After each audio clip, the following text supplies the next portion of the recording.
and you're lying awake in the middle of the night, staring at the ceiling, trying to avoid existential dread while you think about your life.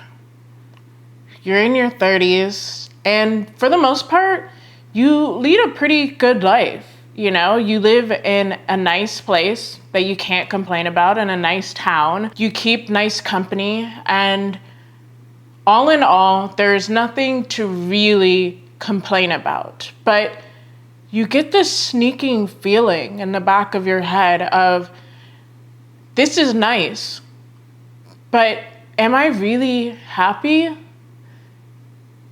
Is this really what I want? And you begin to think about all the things that you've always wanted, you know, whether that was to be a singer or a model or a mom or just a wife or whatever. And you think about whether or not you actually accomplished those things, and for whatever reason, and then you continue to look at your current life and go, but things are okay. And you ask yourself the question, so should I just give up on my dreams? Our dreams are the propeller that keep us motivated and going in life, whether that is from our first steps, if we can even remember that, or our first dance, our first kiss, the first car ride without our parents, our first apartment, first day of school.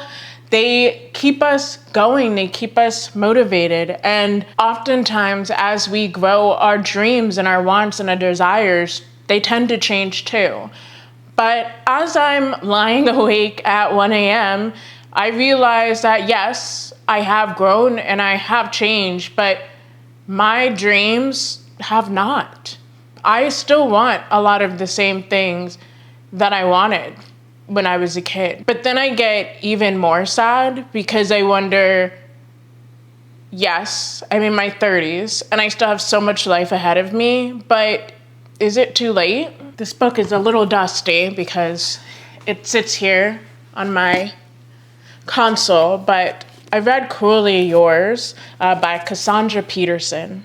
And it's the first book I ever read of someone with somewhat normal, humble beginnings who didn't see success until she was 30. And if you don't know who Cassandra Peterson is, she is otherwise known as the Elvira. And I really do recommend this book just because it's an easy read and it's a nice read, but also it did give me a little bit of hope when I turned to my 30s and I was entering my 30s and was already starting to feel this creeping sense of just, oh no, time is running out. I just finished reading on my Kindle, so I don't have a copy of it, but Shonda Rhimes' book, The Year of Yes. And Shonda Rhimes, while very, very, very successful at the time of this book, she embarked on the year of yes, where she started saying yes to any and everything that was presented to her, and it changed her life. Her life, while she was successful, while everything should have been pointing to, I should be happy right now, I have a more than successful job, I have family, I have friends and community. While her life on the outside should have been everything she wanted, she was not happy. And it wasn't until she was 43 and embarking on this year of yes that she noticed a year later, a year of yesing, that her life is hers now. And her life is big and beautiful, and it is everything she ever wanted. And all it took was her to stop being complacent and being an active participant in her life. And that's inspiring to me because not that 43 is old, but I'm a little under 10 years from that. And imagine all of the things that I could do if I stopped being complacent as well. Imagine all that I could achieve in that 10 years. But it also gave me permission to recognize that two things can be true at once. You can have a good life, but it could also not be your life. And as I sit around and I look at all the beautiful things I have, I look at all the safety, and I look at all the things that at one point I would have been so just content with, it's okay to recognize that maybe this isn't what I want either. And what I really want is what's my dreams, my own personal accomplishments. So eventually you fall asleep, and then you wake up sobered by the sun and the thoughts of the witching hour, and you're left with choices of what to do. Do you accept where you are and make the decision to stop worrying about it, or do you recommit and do something new? Because here's the thing. I think that it is perfectly acceptable and fine to mourn things, to mourn the life that you thought you would once have. I think that it's perfectly fine and acceptable to have a little bit of sorrow, a little bit of heartbreak for that stuff. But I don't think that it's okay to stay there.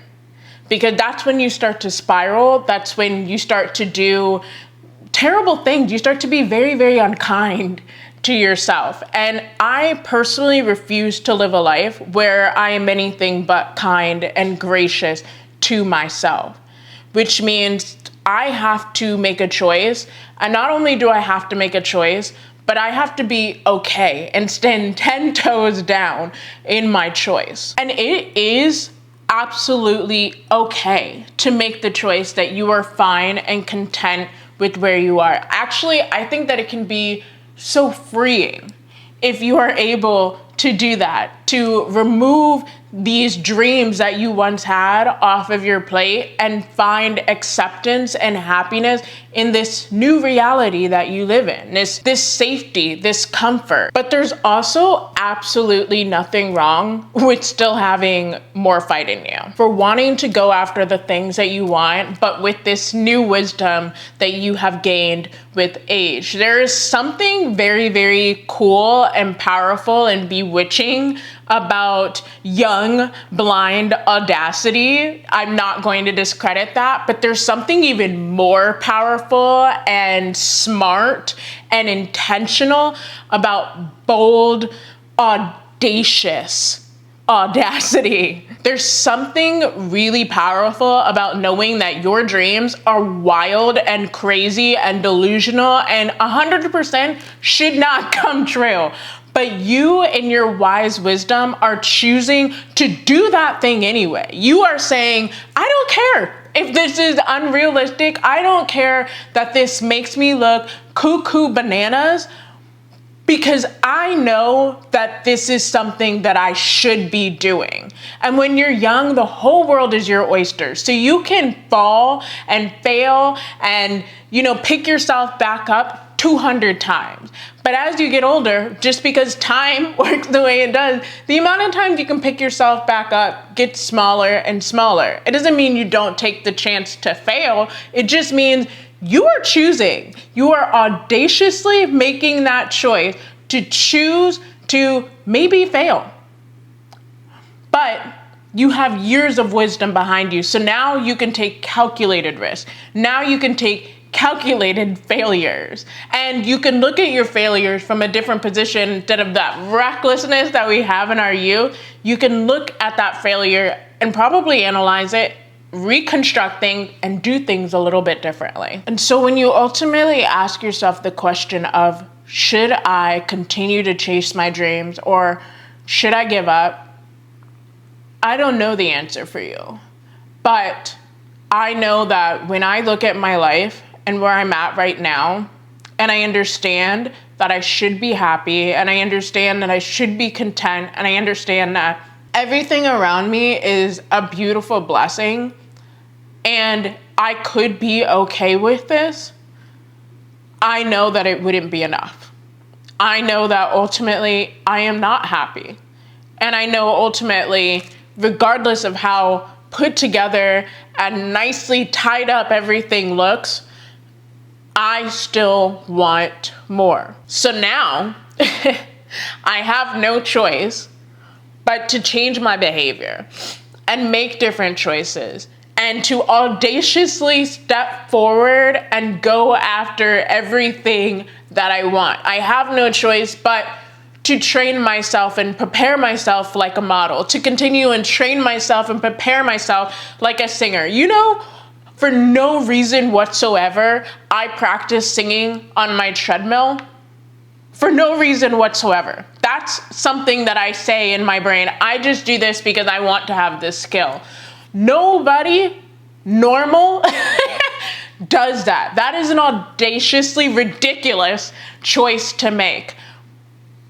I have no choice but to continue to the pursuit of chasing my dreams, of being the fabulous old Hollywood glampire I want to be known as. Because one day I want to be able to stand in front of people and know that I've encouraged the Black girls, the weirdos, the deaf people to all go out there and go after their dreams and know that you can. Know that you can do anything as long as you audaciously decide to do so, as long as you don't remain complacent. And complacency sneaks up on you. It's a little itty bitty bug. But at some point you will have to look at your life and go, no more. Or you will have to decide that you are okay with the life that you lead. Because ultimately, that's all that matters. All that matters is that you're okay. But I am not happy. and I have to go after my dreams. And I hope that you will join me and that you will let me know down below what dreams have you accomplished and what dreams do you hope to still accomplish. I will leave all mine down below because trust me, it's a list full of things that I would like to do, but I would also like for us to root for each other because nothing happens without a team. Nothing happens without a community. You need people to support you. And until the next video, bye.